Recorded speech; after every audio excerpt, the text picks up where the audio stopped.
Bonjour les amis, bienvenue à La Rochelle, en direct du parvis de la gare. La Rochelle, largement honorée par un de ses pairs, Pierre Thépaut, qui a longtemps dirigé l'hôpital de La Rochelle, le groupe hospitalier Atlantique, et qui nous a quittés, garde des missions à l'international, et en particulier eu égard sa passion pour les questions humanitaires avec Kiev, d'où il revient. Nous sommes à la gare.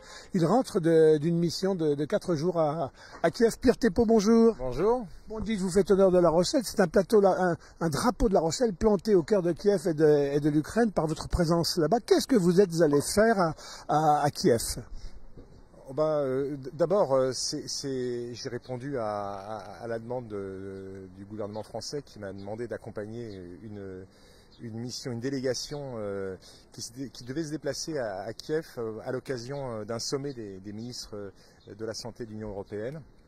Et ça a été l'occasion aussi pour le gouvernement français de mettre en avant les coopérations entre différents hôpitaux français et différents hôpitaux ukrainiens. Donc on a eu des rencontres sur place et je suis parti avec quelques collègues et médecins, parfois imminents de l'assistance publique des hôpitaux de Paris ou de Lille par exemple. Pierre, c'est une mission qui anticipe l'avenir. Il y a toutes les missions qui sont sur l'urgence de la guerre, il faut soigner aujourd'hui, etc. Et puis il y a tout ce qui est déjà la préparation de la reconstruction du système de santé. C'est peut-être plus sur ce créneau que vous étiez? D'abord, il y a des urgences aujourd'hui. Enfin, il faut juste rappeler que pratiquement un hôpital sur 6 a été pratiquement partiellement ou intégralement détruit. Donc ça, c'est le premier sujet. Il y a des problèmes de santé publique qui sont déjà là aujourd'hui.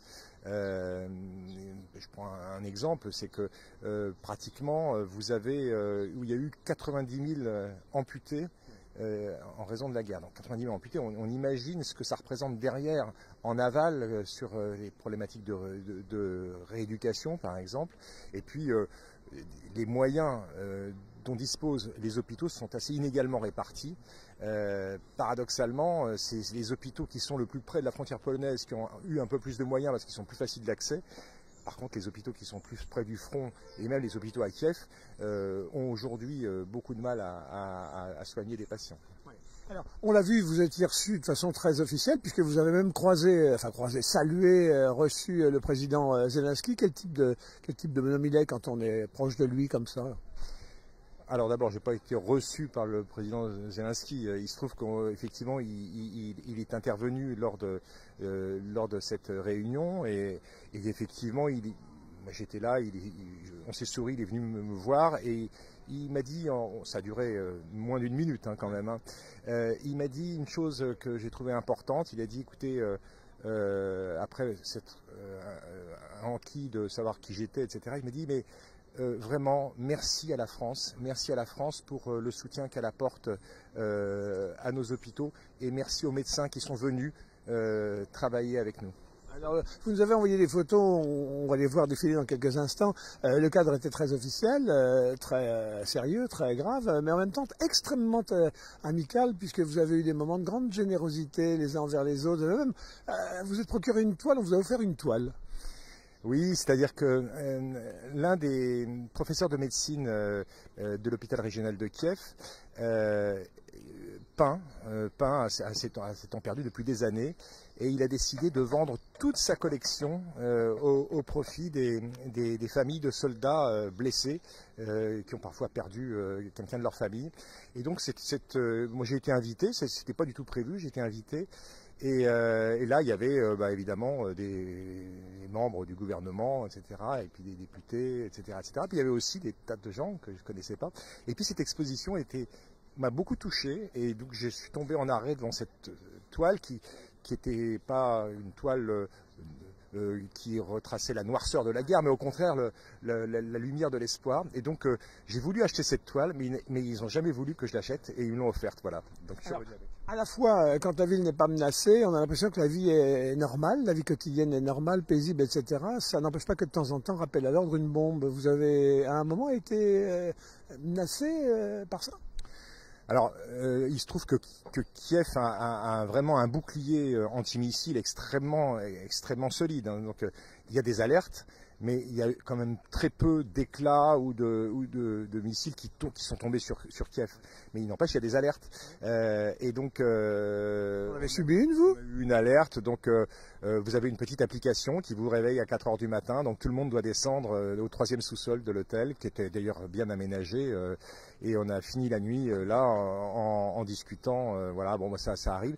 Les Ukrainiens vivent ça au quotidien. C'est difficile parce que c'est un vrai stress pour eux, pour leurs enfants surtout. Voilà.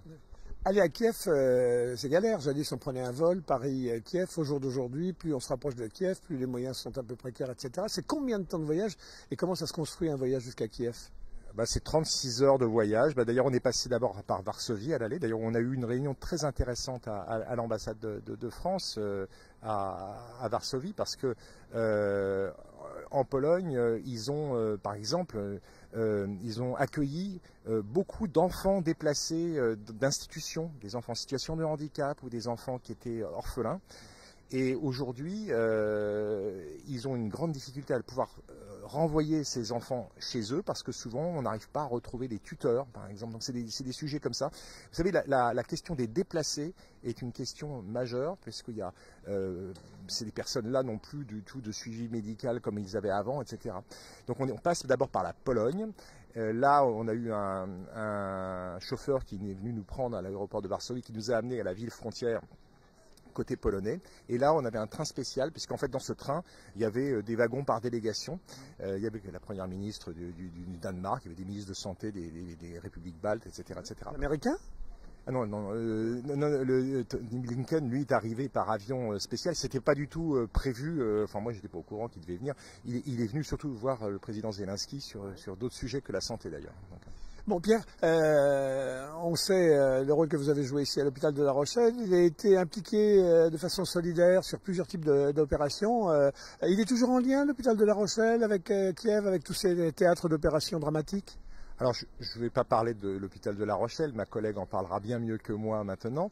Bien sûr, il y a, ce que je peux vous dire, c'est que l'hôpital de La Rochelle a souhaité poursuivre, par le biais notamment des médecins, la coopération avec l'hôpital régional de Kiev. C'est quelque chose qui est en train de se construire et qui va d'ailleurs être soutenu par le gouvernement français. Bon, écoutez, on vous continuera de vous suivre. On sait en tout cas votre engagement permanent au service du secours populaire français. Ça, c'est votre BA permanente, c'est votre ADN extra-professionnel. On va regarder les images que vous nous avez envoyées. On va se séparer là-dessus, les amis. Et puis, sachez que quelque part, l'âme de Kiev bat fort ici, au cœur de La Rochelle. Merci Pierre Thépaut.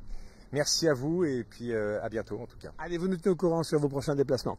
On regarde ces petites images, les amis, et on se retrouvera très bientôt pour de nouvelles aventures. À bientôt.